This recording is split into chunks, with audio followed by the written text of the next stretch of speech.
కృప ప్రత్యక్షమై ఏం చేస్తుందంట? ఒక మాటలో చెప్పాలా, మంచిగా జీవించినట్టుగా చేస్తుందంట.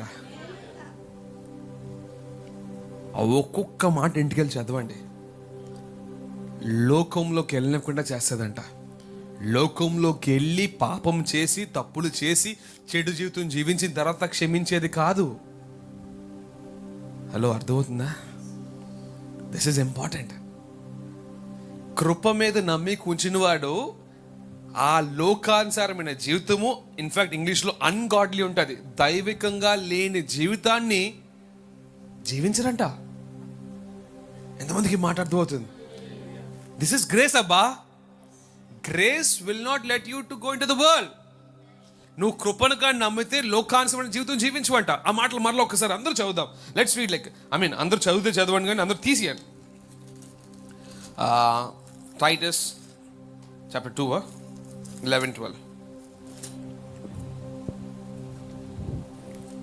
మనము భక్తిహీనతను ఇహలోక సంబంధమైన దురాశలను చూడండి, భక్తిహీనతను ఇహలోక సంబంధమైన దురాశలను విసర్జించినట్టుగా, అంటే దాన్ని ఏం చేయనట్టుగా?